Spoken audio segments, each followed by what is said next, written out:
Hey guys, this is Mike Mahaffey, the old bastard BJJ guy, here for BJJ Mental Models.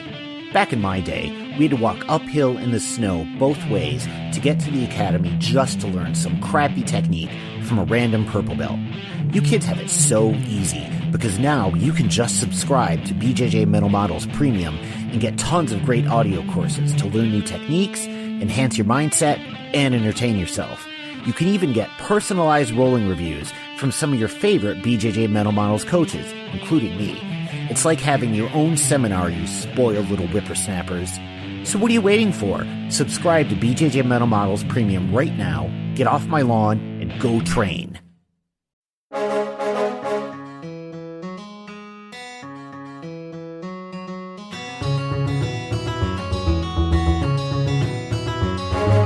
Hey, welcome to BJJ Mental Models, episode 281. I am Steve Kwan. BJJ Mental Models is your guide to a conceptual and intelligent jiu-jitsu approach. And today, I'm back with the doctor of Kickass, Mr. Mike Piekarski. Or Dr. Mike Piekarski, I guess. How's it going, Mike? How's it going? It's been a while. I don't remember the last time we've talked, but it's been a minute. It has been a while. You still haven't told me where you got your doctorate in Kickass from, man. I'm curious. Well, I guess it's a self-title, but no one's taken it from me yet, so I think I'm good. So you didn't find some, clinic in Barbados that offers this weird, obscure doctorate? No. Ironically, this is actually hilarious. So, Alexander Karelin, the famous Greco-Roman Olympian, he has a doctorate. And, I was like, look, I was curious. I was like, oh, I wonder what it is. His doctorate is in the suplex. That's ridiculous. If that's true, that is ridiculous. Literally, he studied the suplex so much, he got his doctorate in it. So did he do a double-blind, peer-reviewed clinical study on the suplex? How does this work? I didn't look into too much detail, but I read that. I was like, I don't know if this is true, but it's hilarious if it is. Well, you know what? We might get a doctorate in the stack pass after this conversation, my friend. Yeah. So for those who don't know, Mike is a longtime friend of the show, hangs out in our Discord quite a bit. He's been on the podcast before talking about return to sport after injury. Mike, probably best known as one of the main sports recovery influencers in the BJJ space on Instagram. If you don't know him by his real name, Mike Piekarski, you might know him by the handle Dr. Kickass, which is the name of his Instagram account. But Mike, did I miss anything? Anything else you want to add there in the introduction? No, I think that pretty much covers it. If people ask, so my actual credentials, I'm a doctor of physical therapy. So for the Canadian folk, it's physio or around the world. So that is what my true doctorate degree is in. And also a black belt under Henry Akins, I believe, right? Yeah, I was, technically I'm his first black belt. I mean, another guy was promoted at the same time, but I'm still saying that I was the first black belt. Awesome. Well, great lineage, man. And awesome to have you back again. This conversation came up because we've been talking for a long time about getting you back on here, and something that emerged in our conversations where you might be uniquely qualified to help is understanding how to do the stack pass safely. The stack pass, of course, is, at least in my mind, one of the most essential passing and even control strategies from attacking the guard. And really everyone should have a great stack pass, but there's no denying that, especially at the junior level, people probably get a bit too enthusiastic about the stack pass. And there is definitely the risk of injury if you do it wrong. That's one of the things that can make this move so scary. So what I wanted to do was talk to someone who actually has an understanding of anatomy and sports recovery, who could maybe help discuss how we can apply this more safely and what the warning signs are. But Mike, with that said, I'll turn it over to you. Tell me the science, man. So, this is obviously an interesting topic because, jiu-jitsu is a martial art. So it's always in the nature of jiu-jitsu is always going to have some inherent level of danger, which is okay. The key thing that I think from a physical therapy standpoint is how do we minimize unnecessary injuries, right? And that's the thing in training, we don't want to injure our training partners because they are the ones who get us back. So in every technique, there's a way that we can apply it safely and still efficiently. And then there's ways that we can do it where it's unsafe. And a lot of times, if done effectively and efficiently, it will also be safe, So we can look at this both from the anatomical perspective and then the skill perspective. So we can look at the anatomical perspectives. In general, jiu-jitsu is a flexion-based sport. What I mean that is the spine has to be able to flex or bend forward, whether literally if you play any type of guard, anytime your knee is coming towards your chest, whether that's closed guard, open guard, there's going to be some level of rounding at the back. And then this is kind of a thing if you look into, common rehab, which is, well, this isn't good for your back. You need to kind of essentially be in neutral. But anyone who's done jiu-jitsu realize that you really can't do jiu-jitsu with a neutral spine because that's not how sport athletic works. And the same regard goes for if we go up the chain. So if let's say someone does put you in a stacked position, there's going to be some level of bending or flexion of your thoracic spine. So your thoracic spine is anything that attaches to the rib, which that's not really going to get injured. You're not really going to get a big thoracic spine injury. But then if you further go up the chain, now you're going to have some level of flexion of the cervical spine. So what I always tell people when I'm working with someone is I want to make sure that someone has the adequate joint prerequisites before we do a position, a movement, or we're putting somewhere. So this is a thing that I do a lot. Like let's say I'm working with someone who has a back injury or a spine injury. I'm going to prepare their body for some level of stacking because like I said, like we're talking about how we can stack someone safely, but that doesn't mean that our training partner is going to do what they're supposed to. And they can kind of be a little bit overzealous. So I want to make sure that when someone has a training partner that's overzealous, we can make sure that their joints can handle the rigors of sport, if that all makes sense. Totally makes sense. Something that to me always stands out in jiu-jitsu in terms of where I'm the most scared when training. It is situations where my opponent has more control of my body than I do. That's always a scary situation, and that's always where injuries can happen. The thing about the stack pass, where you're kind of folding someone up like an accordion, at least that's one way to do it, and I might challenge in this episode later whether that's the best way. But the thing that makes that scary in the case of the stack pass is that you as the person getting stacked have precious little say in what's actually happening. There are a lot of other situations in jiu-jitsu where you may fold your body up like that. Where the mind goes is if you choose to invert, for example. But although there is a risk to that as well, at least when you're doing that, you're doing it because you chose to do it. Whereas the thing about the stack pass that makes it scary is it's pretty much all in the hands of your opponent. They chose to execute that move. They're the one trying to dump you on your head. And although there are things you can do about it to minimize risk of injury, at the end of the day, it is your opponent that is controlling your body. That's the whole point. So the thing that makes it kind of scary is that's always something that can happen. Whereas with inversions, if you, for example, have neck issues and you don't want to do inversions, then you just don't do inversions. But with the stack pass, you can't control whether your opponent is going to attempt to stack you or not. And so that's why I think it's extra important that you as the stacker understand how to do this technique safely to people, because especially given that you're probably talking about neck injuries, the risk to the damage that can happen there is very high. And it needs to be taken quite seriously, and something, again, I think people probably don't think enough about when it comes to safety. Yeah, I absolutely agree. And when it comes to, before we go into the specifics of the stack, a lot of things what I do when it comes to jiu-jitsu, when it comes to safety, and this might be too broad, but generally when we're doing jiu-jitsu, there's two kind of approaches that we can take to a technique.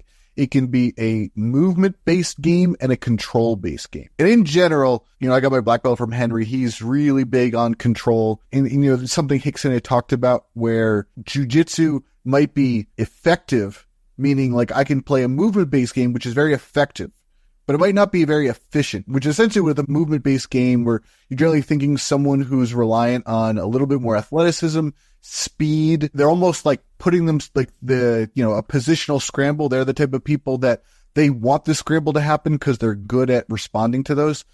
And I think that game, that movement-based game, tends to be where a little bit more injuries have a little bit more ability to happen, right? And again, I'll bring this back to the stack pass. If I ever wanted to, make sure an injury doesn't happen, usually in the controlled situation, I can make sure that doesn't happen. And you can look at like stuff like leg locks, like back in the day, like early 2000, heel hooks were looked at both. Danaher talks about how it was like both in an ineffective move and too dangerous. What he meant was the heel hook, which obviously we know that the heel hook can lead to bad knee and ankle injuries. But before, I think before 2010, there was very poor leg entanglement control, meaning if I put you in a heel hook, I'm like, okay, well, I don't have a lot of control, so I have to apply this really, really fast or you're going to escape. So essentially, I have to try to break your leg.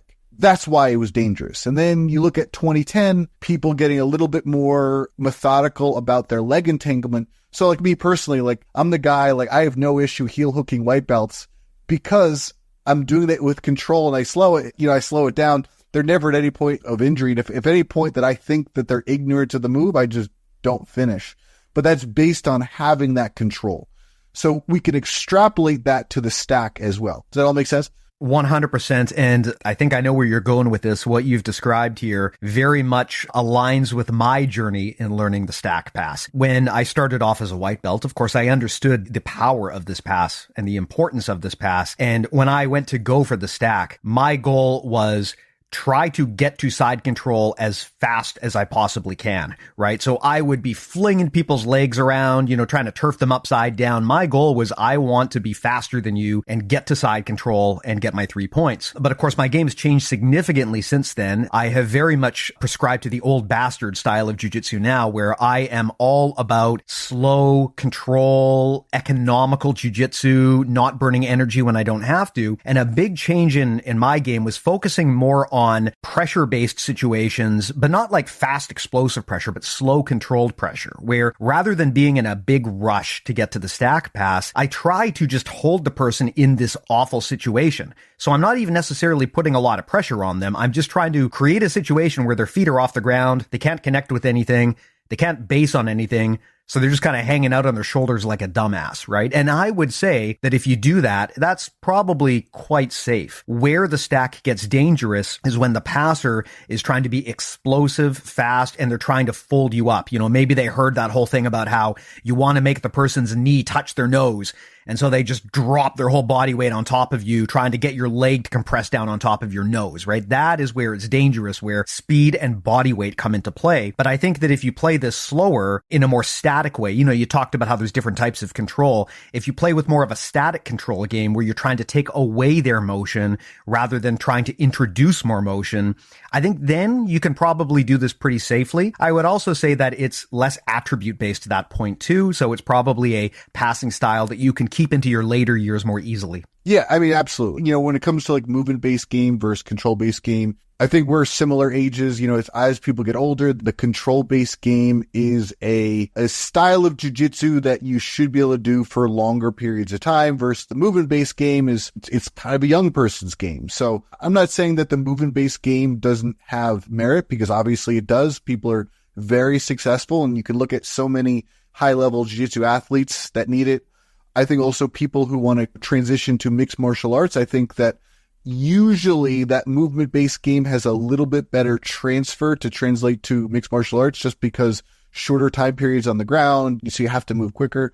But that being said, I think that the control-based game, obviously that's what I do, so I'm going to be a little bit more encouraging of it. But the whole point of this conversation is doing that approach, you can approach the stack a bit safer for your training partner. So, one of the things that you had said was when you were a white belt, and this happens with every technique. So usually the first time people do the stack pass, they just try to fling the legs to the side, which is one, it's energy inefficient.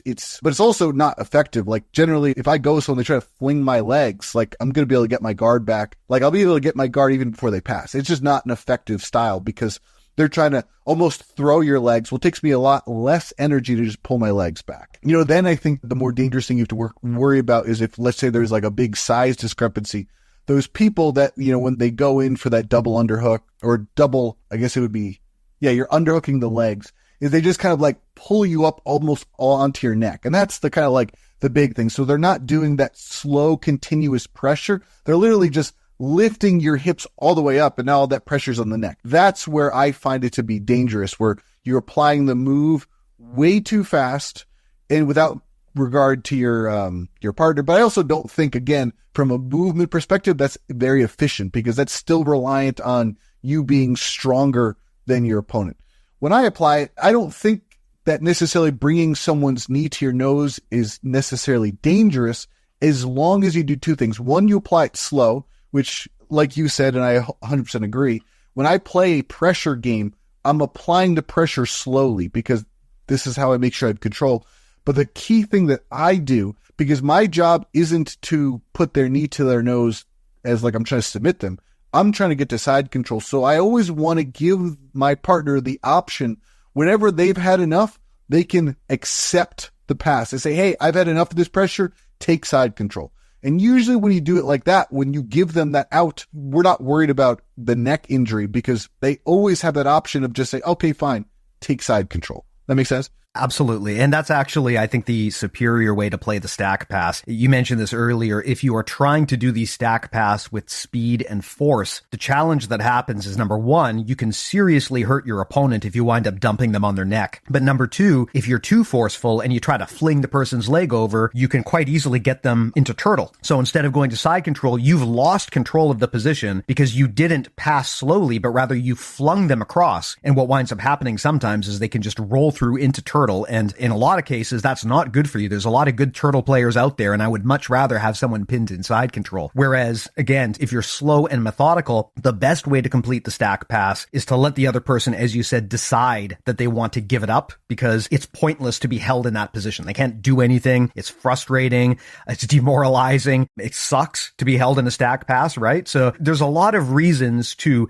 let the other person decide when it's time to complete the pass rather than trying to force that upon them. And again, kind of going back to that control-based game, like I said, like, as long as you apply something slowly, like, again, I'm a dirty leg locker. I have no issue putting a leg lock on someone because when I apply it slow, I give them that option. There's that time. So they don't have to do some type of like uncontrolled escape where they're going to hurt themselves. Or if I'm applying something slowly, I can see that and let go. Usually, I don't think there's a realistic for the stack pass. I don't think there's a poor escape because like most people can't essentially accordion themselves or they roll over, which is like what you said. That's the worry, is when you're trying to just like fling their legs over their head and there's no escape. As long as you do that slow, consistent pressure, take an angle as you're slowly incrementally getting your chest to your chest, I think it's safe. I've never hurt anyone with this position because I do it slowly. Yeah, I mean, I certainly have never, fingers crossed, to the best of my knowledge, I've never hurt anyone doing a stack pass, but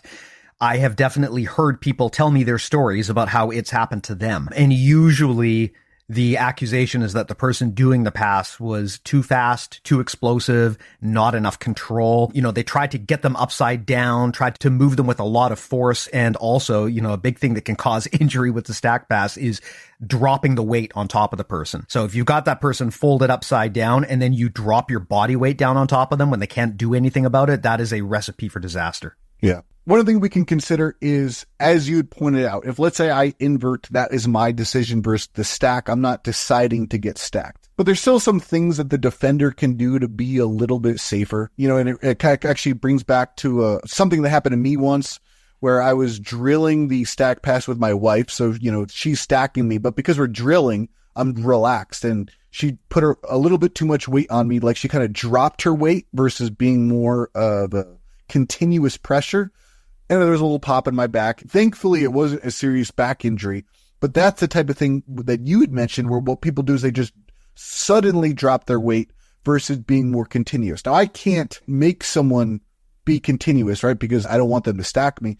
But there's two things that I could do. The first thing I could do is I can try to keep my back somewhat rigid. So even though the back isn't very strong in a flex position, it's not like it has no strength. So by trying to keep some rigidity is a little bit more stable than being like completely loose like a noodle, right? Because I want to resist. That allows my muscles, even if they're inefficient, to still resist that force. So then the second thing we can do when it comes to preventing the injury is, we can try to keep our back somewhat rigid. So even though the back is not very strong in this flex position, it's not like it has no ability to exert force.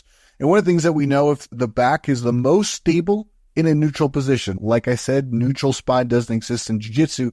It's the second most stable if it's bent, if you have some level of rigidity, which is, again, I'm not active. I'm doing some level of resisting that. I'm keeping my back active and I'm resisting. Second thing that we can do, and I do this very often, if somebody's stacking me, if they're drilling me, or I'm the uke and the instructor is teaching it, a lot of times what I'll do is I'm going to use one of my forearms, and I essentially create a wedge where I'm going to put my elbow somewhere on my rib, and I'm going to put my hand somewhere on my thigh. So even if they put a lot of force, I don't have to resist solely with my back, because my forearm is going to have some type of wedge, which one makes it, if somebody's demoing on me or drilling on me, I'm not just sitting there in agony. But then two, again, it gives me a little bit more of a window where I can try to escape. And even though that's not a great position, some of the things you can do if you are stacked, you can try to do kind of like a shoulder walk, as opposed to, let your knees go over your head. You can start shoulder walking back and trying to take out some of that stacked position. A few things I want to unpack there. You talked about the importance of keeping your spine rigid. Now, what do you mean by that? Do you mean like straightening your back out, or do you mean flexing your back muscles? What exactly does it mean to keep your spine rigid? So with this spine, it's when we want to create stability, we could try to brace, right? So essentially what we could do is we could do a volitional spine brace, we're just tightening our back. But generally, again, if somebody's exerting force, so my back is in a rounded position, I can attempt to straighten. Now, my back's likely not going to be strong enough where I'm going to be able to straighten my back if somebody is trying to stack me, just because body weight's going to beat my back. That's literally how jiu-jitsu works. But by attempting to straighten my back, I'm engaging the muscles in the back, they're your lumbar or erector spinae, where they are exerting some force to give me that buffer. So again, I don't just accordion myself and let them just smash me all the way. Was that a little bit more clear? Yeah, so you're basically talking about straightening your spine, it sounds like. A common defense against the stack pass, actually against a lot of techniques that are similar to this too, is you try to straighten your spine out. You create what Rob Bernanke has called a spine frame, where you basically lengthen your spine and you try to lock it straight, and that's going to make it harder for the person to fold you over. Absolutely. That's exactly what I'm saying. Got it. And the other thing too that you bring up is a great point. I mean, if you use a part of your body as a wedge, you can prevent the person from fully collapsing you and folding you over on top of yourself. A similar example where this comes up, and of course this is another example of getting stacked, is if people are having trouble finishing the triangle choke because the person on top is stacking them to get out. Common piece of advice that is often given is to, prevent your own knee from touching your face. And you can do that in a variety of ways by, for example, framing off of your own knee, by changing the angle. But the idea being that one of your options is you insert something in there so that your knee can never come down low enough to actually collapse you completely. And I think that's what you're saying with that second option, right? Absolutely. Yeah. Because jiu-jitsu works for a reason. It's physics and body weight.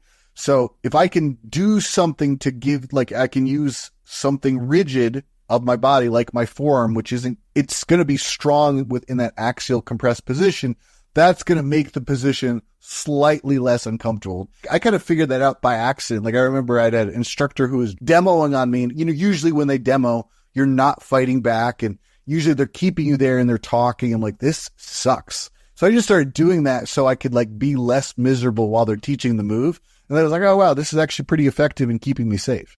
Yeah, I've definitely had people do that to me too. And as a stack passer, it is very frustrating when you go for the stack pass and people straighten out their spine like that. One thing that I've often done as the stack passer is these days when I try to stack someone, I'm actually usually doing it from standing, rather than doing it from just being on my knees or sprawling on top of the person. And I find if I'm doing it while I'm standing, it's easier for me to keep my balance and to not drop my weight on top of the person, right? I guess the traditional way that you would look at the stack pass is you're trying to fold the person up in like an accordion, right? You're trying to put their knee down to their nose. But I've kind of changed my thinking on that, because really the most important thing to me about the stack pass is it lets you kill the other person's base completely, because you can take their feet off of the floor. And if you can hold their feet upright and they can't connect with anything, they have no base off of their feet.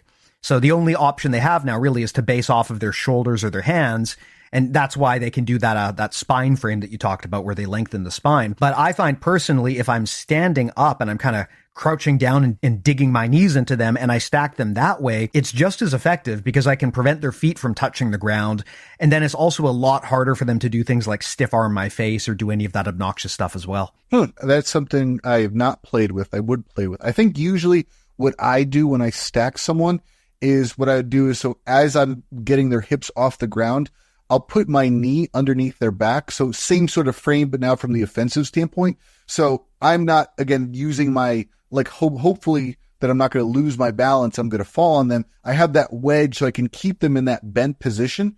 So it allows me to, again, slowly apply the pressure. There's no worry about me losing my balance, but I can definitely play with the standing stack variation, see what I think of it. I think I saw my brother Matt studying that. I think he actually picked it up from Andre Galvao, and I think my brother anyway referred to it as the super stack. And I quite like that idea of doing it from my feet. I think part of the reason why folks sometimes get overly aggressive trying to do the stack pass is because if you're down on your knees or if you're sprawled on the person, it's just hard to get a lot of motion going. And so people sometimes try to explode through that so they can overcome their opponent's resistance. But I find if I'm standing when I stack you, it's very hard for the person to do things like push away. And of course, if they do try to walk backwards on their shoulders, if I'm standing, I just follow them. I just walk, right? And I carry them. The other thing I found too is it helps overcome the strength of the person's legs. I mean, one of the problems with the stack pass, of course, is you're trying to control the person's legs, which are two very, very strong parts of the human body, right? It can be hard to do. And especially against someone who's much larger than you, it can be quite a challenge to stack them the traditional way, simply because it can be very hard when you're on your knees or when you're sprawling to elevate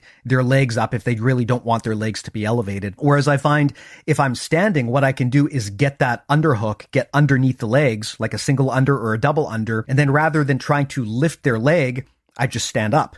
And because I've got an underhook on their leg, when I stand up, the leg comes with me. So I found that actually standing up to stack pass, not only does it feel safer for the other person and feel more effective for me, but it also makes it much easier to do it on big people because I don't need to overpower their legs as much as I normally would. Yeah, that makes a lot of sense. That's definitely something I'm going to start to try to play with.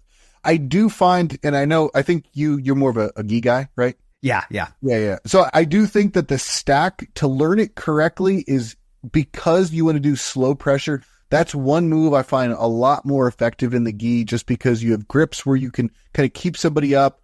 I can get like a lapel grip to, again, make sure I can kind of get the angle. I definitely think a lot of injuries might happen in no-gi when you try to force this, just because no-gi inherently has less control. So that's when people might have to add a little bit more speed or, So I definitely think this is a move. You definitely want to practice this in the gi before you try to transition to no-gi. Yeah, it's really a move that's more about control than anything else. And I'd say if there's advice I have for people wanting to practice the stack pass, it is don't make your goal to be getting the pass. Make your goal to be holding the person in that stack position for as long as you want, basically until they decide to give it up and let you pass. Right? That I think is a better way to train it rather than to make it fast. And the weird thing is it actually makes your stack better. People might think, well, if I'm training with explosiveness and trying to get the technique done as fast as possible, isn't that going to make it more effective? Not really, because with the stack pass, part of the thing that makes it so powerful is if it's slow and controlled, you can kind of hold that position for as long as you want, and you can set the person down whenever it makes sense to do so. I use this a lot against people who are trying to go 100% and beat me with athleticism or speed or strength. If I can get a stack pass, I'll basically just hold them upside down until they slow down, right?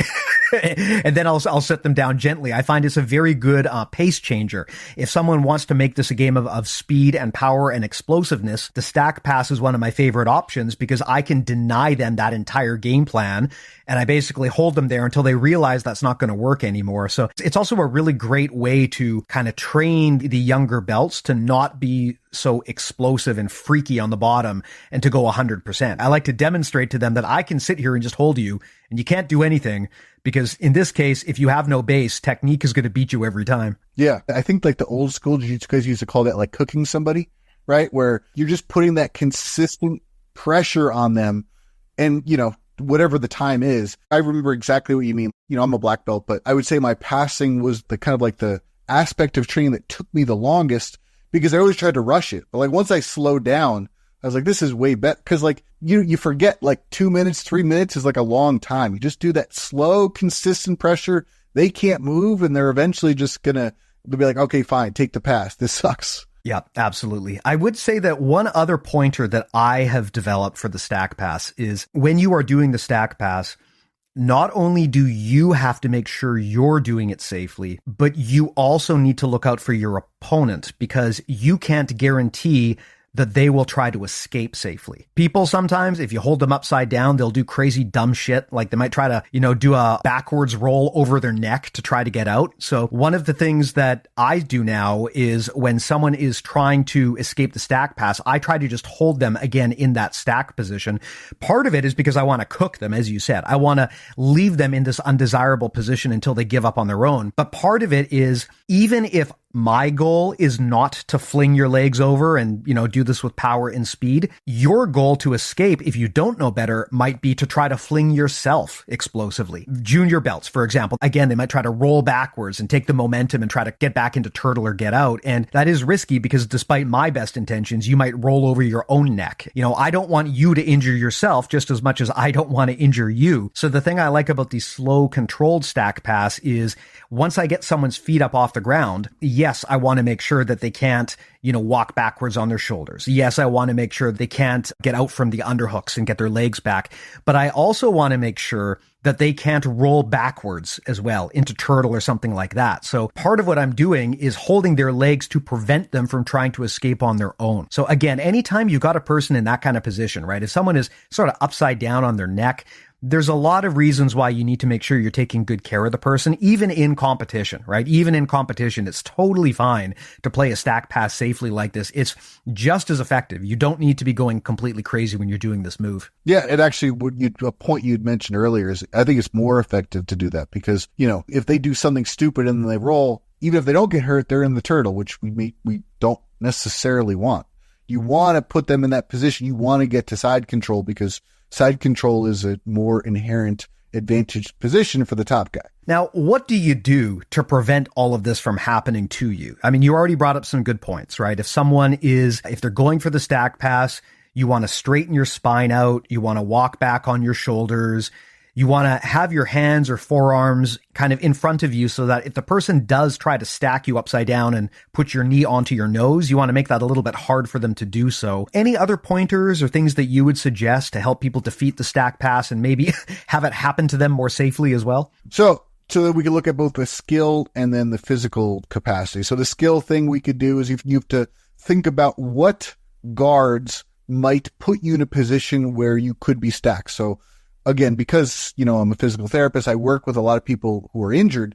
When people are coming back from a neck injury or spine injury, one of the things I do is we talk about what positions you have to be careful of. Unfortunately, if someone has a neck injury, again, if you're worried about this, you have a neck injury, back injury, whatever, I actually don't like the close guard for that reason. Because if I'm playing close guard, my attack is going to be is going to be like a triangle or an armbar. Now I know there's other things, but those are two major attacks. And the way you deal with a triangle or an armbar is a stack. So already right off the bat, that's one thing you should be careful of.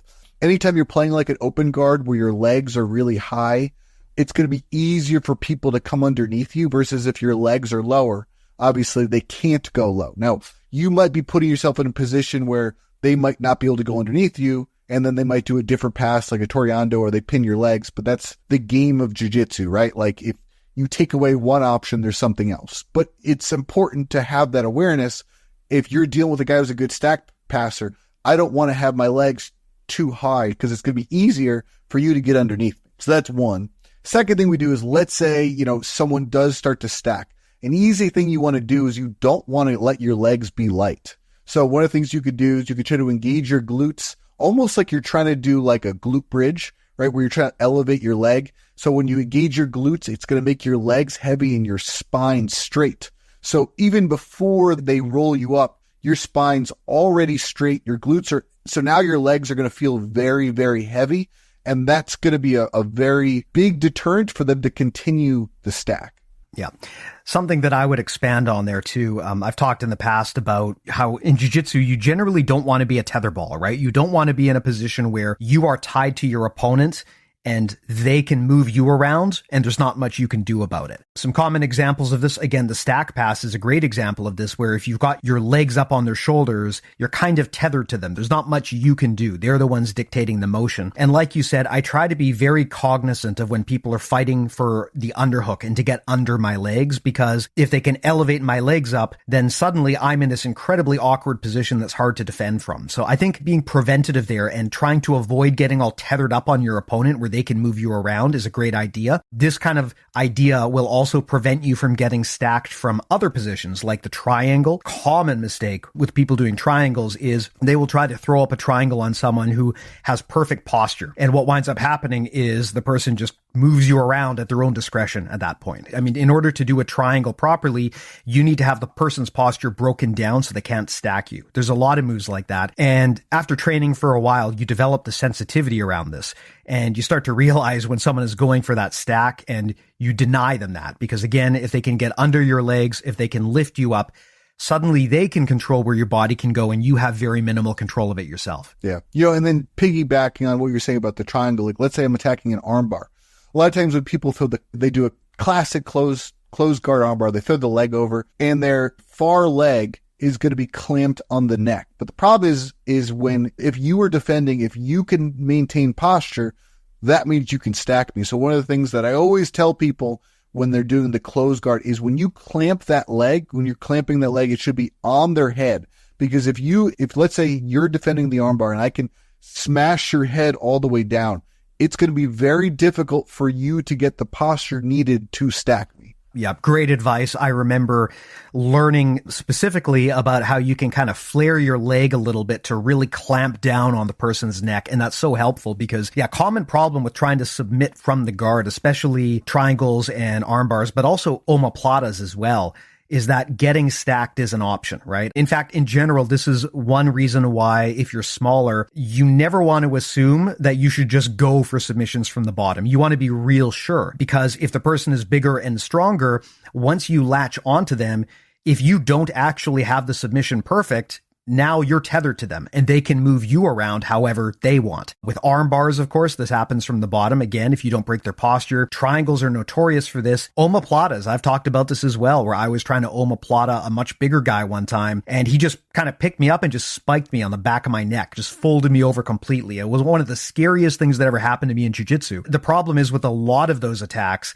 if you are tied up to the other person and they're bigger than you, you can wind up going for the ride. And again, that's scary because you don't really have control anymore over what happens next is safe. And that's why I think, especially for smaller people, before you latch on and tether to a person, you want to really make sure their posture is screwed up because you cannot afford to let them move you around like that. I think a lot of people forget, like, the guard is inherently a defensive position first. Like, it's called the guard. Like, the point is, like, I don't care, even though we have offensive options from our back, it's still not as good as being on top. And I think that sometimes when people do sport jiu-jitsu, they kind of forget that. Like, my job first should be like, let's stay safe. Let's stop the guard from being passed. And then we attack and sweep second. Yeah, absolutely. And I mean, I know that, again, what is it Chris Hauter said about the seductive nature of the guard? It's fun to play the guard. It's a complicated puzzle to solve.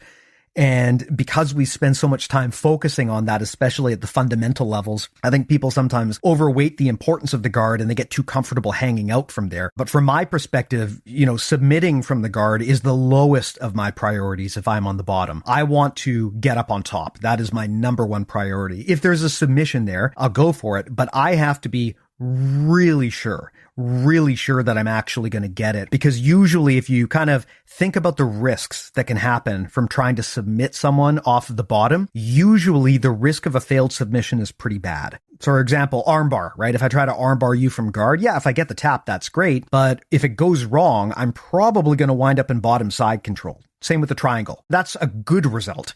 The worst result is I could get stacked on my neck and injured somehow. So it's always something to think about, that although these are an option, they're probably not the best option. There's a reason why we consider the mount and back control to be these way better positions. It's because from there, your submission options are a lot higher percentage. Whereas when you are fighting off of your back on the bottom, no matter how good you are, it's always going to be harder to get a submission from there. So I generally encourage people to think of submissions from the guard as kind of a last resort. I would much rather people focus on getting out of there and getting on top. Yeah, I remember thinking of, now granted, this was mixed martial arts, this wasn't jiu-jitsu, but I was in an MMA fight and I go for an armbar, I think twice, and the guy slammed his way out. Now, I didn't get injured. It's a fight, I'm worried about other stuff, but that's a thing you have to consider. I think it was like 4 or 5 months ago, there was a UFC card where there were 2 wins where a guy was slammed from the closed guard. One guy, he went for an armbar, the guy picked him up and slammed him on his head. Even if that is not legal in jiu-jitsu, again, whatever people train for, self-defense or mixed martial arts, like, it's still a thing. Like, I can still pick you up and slam you on your head, which is if you take like being stacked, it's like, that much worse, right? Because now it's an explosive movement where you're landing on your head. So it's, even if you're in jiu-jitsu and that's not legal, like, you still should be prepared for that, because whether A, you're in a fight, or B, just because it's illegal, that doesn't mean people won't do it. Like, I've been in tournaments where they slam someone, they're like, oh, I didn't know I could do that. Well, yeah, that person lost because they slammed their opponent, but the person who got slammed, they might have won by DQ, but they might have had a neck injury, concussion, or whatever. So like, that still sucks. Well, not just that too, but even if the person doesn't intend to slam you, it can still happen. Still happens all the time, right? I mean, if I am clinging on top of you like a little front-facing backpack and I'm trying to submit you and my body weight is hanging off of you, it's going to be pretty hard for you to keep your balance. If you jump a triangle on someone or jump an armbar, you can't guarantee that person just going to sit there and hold you up while you submit them. There's a good chance they're going to slip, they're going to fall, they're going to land on top of you. So all of that stuff has to be done with extra care. And again, in these cases, even if you are in a rule set where the stuff is illegal, and even if your opponent doesn't want to do it to you, that doesn't mean it'll never happen. Accidents happen. People slip, people fall. I remember one time, again, I almost had this particular stacking injury happen to me because I was trying to invert under a bigger guy and he zigged and I zagged. I went to invert and I folded myself up and he sprawled on me right at that time. But luckily, this guy had really good body awareness and he knew that something bad was going to happen, and he was able to kind of get out of the way and prevent his weight from just landing down on top of me.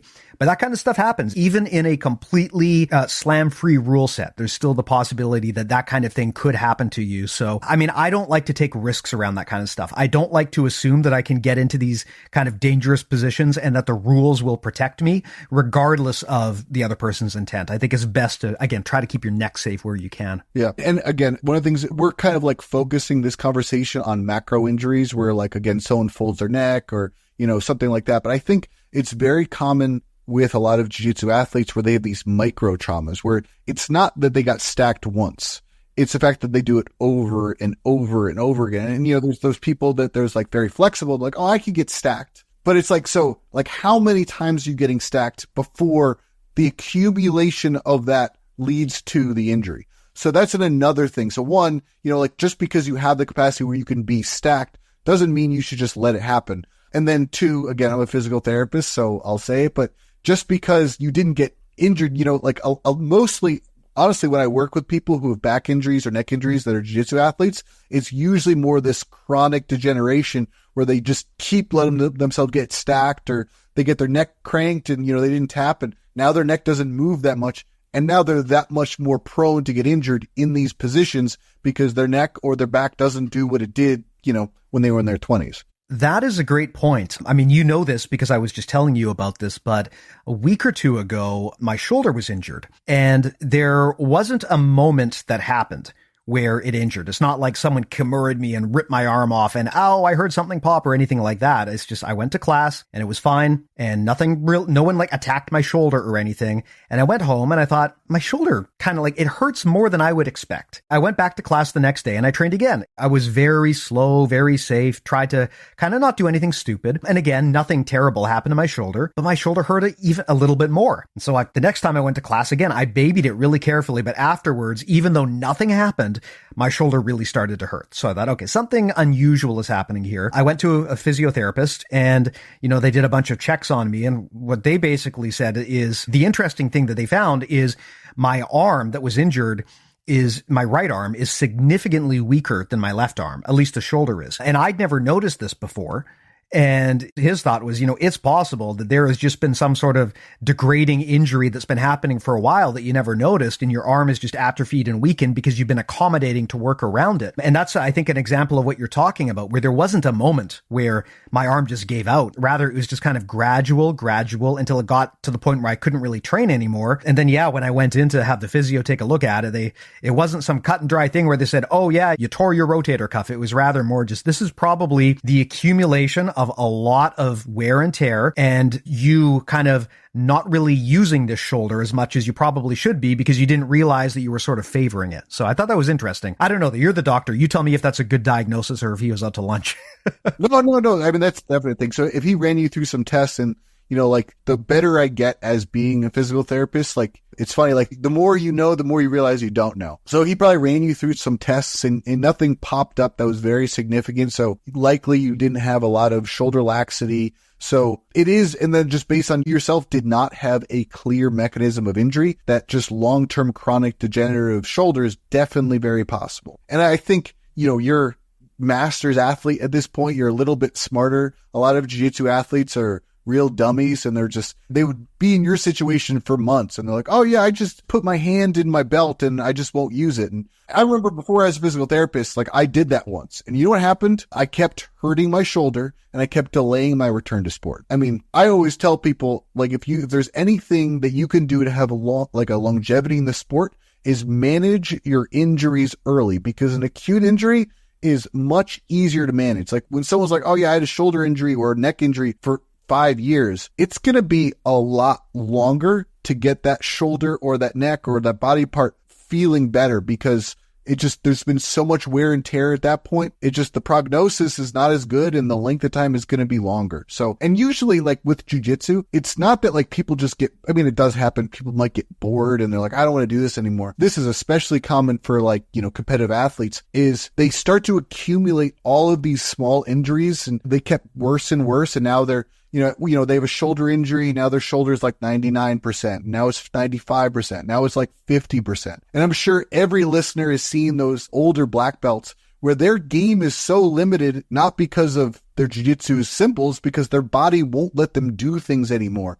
And then it's the athlete, they're like, well, I can't compete anymore because my body won't let me. There's too many injuries. So get your injuries addressed. Too many people, and this is my soapbox, too many people rely on social media rehab, and I don't actually want to go to a physical therapist or a medical doctor. I don't trust them. I'm just going to, take some peptides. I'm just going to do some stuff I see online and it'll be fine. I'm like, no, don't do that. Yeah. The stakes are too high to fail to take this stuff seriously. Friend of the show, Matt Kirtley, he's been on the podcast many times. He's a black belt. I think he teaches at the Inverted Gear Academy last I checked. But something that he said was his greatest jiu-jitsu regret is the way he trained at white belt, because he was at the time, young and dumb like most of us guys. And we just went in there thinking this is Fight Club and we're going to scrap and give it 110%. And he said he racked up a ton of completely unnecessary, avoidable injuries that still plague him to this day.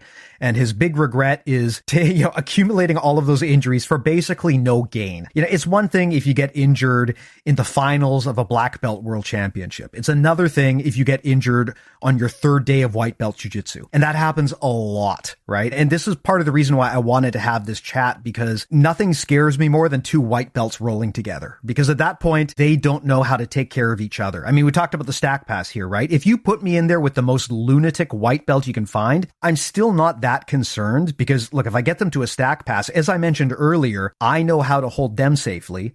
But I also know that they don't know how to hold themselves safely. So I'm going to expect they're going to try to backflip over their neck or do something crazy, and I'm just not going to let them do that. Whereas if you get two white belts, they're in there thinking that this is Fight Club and they're going to do anything they can to win. They've probably, if they're young, they might not have ever had a serious, devastating injury before, so they might not understand how bad it's going to get if they really hurt themselves. And so they'll do crazy stuff. I remember one time at my old club, which I don't train at now, and you can probably guess why I'm not there anymore, but I saw two white belts sparring just kind of unsupervised, and one of them just picked up the other, like one of them got stuck in an armbar, and the armbar I guess, just picked up the other guy while in an armbar and just spiked him on the top of his head to get out.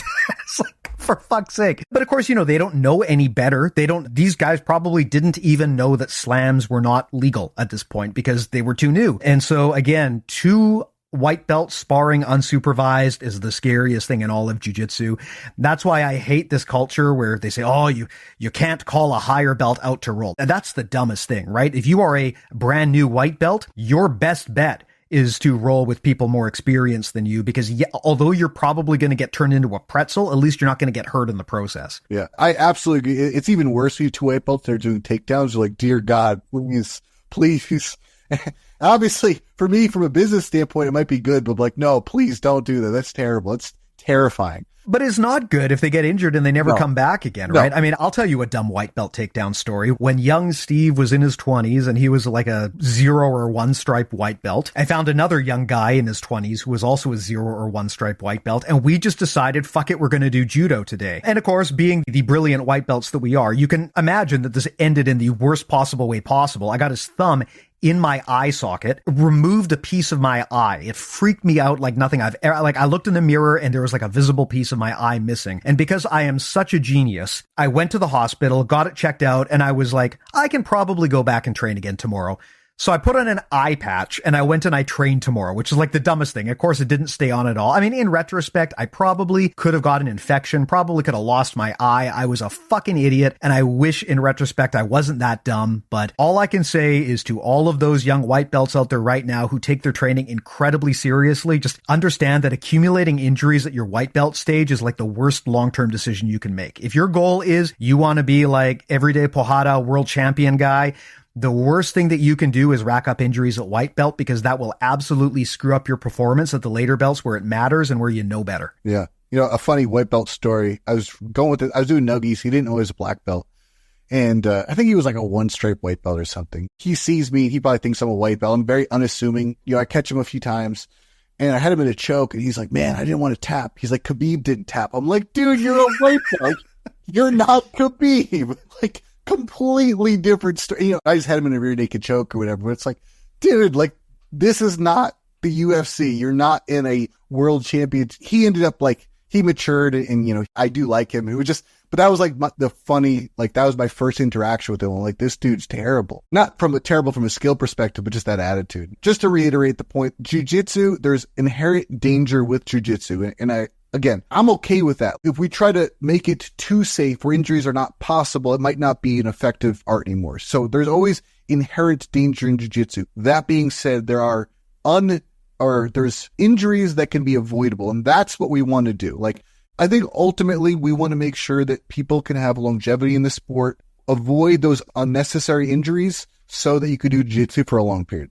Yeah, absolutely. And I will say one other thing, right, on the topic of doing the slow, controlled, methodical stack pass. There is no feeling in jiu-jitsu better than having someone give up because you just held them upside down in a stack pass. Yeah, well, you don't need to pass. You don't need to submit. I do this to like the MMA kids all the time. They come in and they got their white or their blue belt and they're here to scrap. As soon as I get under their legs, I just hold them upside down. And you can see them go through like these stages of grief in their head. They're going from like denial to anger to loss to eventually they go to acceptance. And they're just like, okay, I guess this is just my life now. I'm not going to get out of here. You're not going to let me get out of here. So I have to give up, not because I'm in a submission, but because otherwise you're enough of a lunatic that you will hold me upside down for the rest of the night. And I realized, that's the kind of jiu-jitsu I actually want to train, right? The thing that appealed to me about jiu-jitsu way back in the day when I was trying to figure out what martial art I wanted to train was I saw, like so many others from my generation, I saw Royce in the UFC and I heard the marketing. And the thing that appealed to me about jiu-jitsu was it wasn't just that it was effective. And it wasn't just that it's effective for small, unathletic people like me. It was also that I can beat you without me getting hurt and without you getting hurt. And that was important to me because I'm the type of person who does not take any joy in hurting other people. I don't see the appeal. I never want it to happen. And so the idea of being able to de-escalate a situation without hurting the other person was so appealing to me. And I think that's when you really, I mean, I know this is like old ass black belt talking about shit, and I know that we probably lost all the kids here, but that to me is the thing that appeals so much about jiu-jitsu, when just effortlessly, you just shut someone down. They just can't do anything. No one's at risk. It's completely safe, but they have to give up because there's no other option. That to me is like the spirit of jiu-jitsu, at least the vision of jiu-jitsu that I have anyway. Yeah, that's how you know you're a black belt, when you can like effortlessly flow with someone and they're trying to everything in their power to stop you and they can't. Like that is what I think in me. That's the essence of jiu-jitsu. And things like that, this slow stack where they're just like, this sucks. Like just take the pass. So that's what you want. You know who's the king out of this? Gant Grimes from Texas. We had him on the podcast here. I never met him in person until December when we got together at a camp, and he is notorious for this. Like, he's got this, and I'm going to say this because I know he's going to listen. He's got this bullshit he does where he does like no arm side control, but he's so freaking good at it just from years and years of like ecological training there. He'll just basically beach on top of you like a whale, and there is nothing you can do. You're basically there until he decides like he gets bored of it.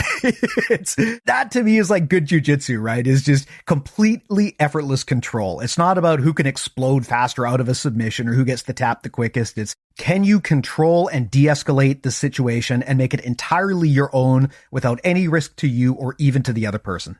Yeah, absolutely. I agree. Well, awesome, Mike. Great chat, man. Anything else you wanted to add on the topic of stack passing or safety in general? I would say, I mean, just like a quick thing other than that, if as a physical therapist, if someone is worried, you know, taking care of your joints, even if it's not injured, is important. Making sure your joint can move in every degree it's supposed to, so you have that buffer. Like I said, a lot of times you have that, you know, master's black belt who's so broken, they're just more easy to get to that limit where their spine or their neck doesn't move. That's a problem. So, you know, if you're a young athlete, take care of your joints, maintain the mobility. I always tell people when it comes to longevity, in addition to having adequate mobility, make sure you have a good strength and conditioning program, because we want to make sure that our joints have the ability to tolerate jiu-jitsu. Like, jiu-jitsu is not necessarily good for our body, so we have to do something to maintain our body so we can do jiu-jitsu for a long period of time. Awesome, man. Well, thanks as always. And that's as good a transition as any, I think. I mean, if people are in need of physio because they're trying to get back on the mats, or if people want help building a routine to kind of keep themselves safe and keep their joints strong, can't think of anyone better in the sport than you, man. I mean, you're an expert in this and you're a jiu-jitsu black belt, right? Or the challenge I hear from a lot of people is when they go to physio, they wind up with a physiotherapist who doesn't know jiu-jitsu, and so they don't really understand things. And so their advice is usually, well, just don't do that ever again. And of course, you know, jiu-jitsu people, they're not going to like being told that. I know that you've helped a lot of people get back on the mat safely, return to sport, and be just as good as they were before. If people want to work with you or check out your content, how do they go about doing that? Best way to reach out is going to be Instagram. It's the word Dr._Kickass. I think I have the same thing on Facebook. And then from there, there's an easy link. You can find my website where I have some joint training courses. I have courses for physical therapists who want to get a little bit more information. Like, let's say they themselves, they want to work with jiu-jitsu athletes, but they don't really know much about jiu-jitsu. It kind of like helps bridge the gap. Like, I can't give them a black belt, but I can kind of give them a little bit more. So if they are working with a jiu-jitsu athlete, they're a little bit more prepared. The other thing too I love about your social is the injury breakdowns. I mean, you do these great breakdowns where you take a look at, you know, high profile injuries that happened and you explain exactly where it went wrong, what happened, you know, what causes that kind of injury, how to rehab it, how to prevent it. It's very unique content. There are a lot of people who purport to be, you know, fitness experts. There's a lot of people who purport to be jiu-jitsu experts, but there are not many people who specialize in high level jiu-jitsu physiotherapy and rehab. So definitely recommend giving your stuff a follow. As always, I'll put links to all of that stuff in the show notes. So your website, your Instagram, all of the other good stuff. I'll also put a link to our stuff. Everything we make lives at bjjmentalmodels.com. The podcast is and has always been entirely free. No ads, no nothing. You can get it all again at the website. You can also load it into pretty much any podcast player from any podcast directory you like. Just go and search for BJJ Mental Models.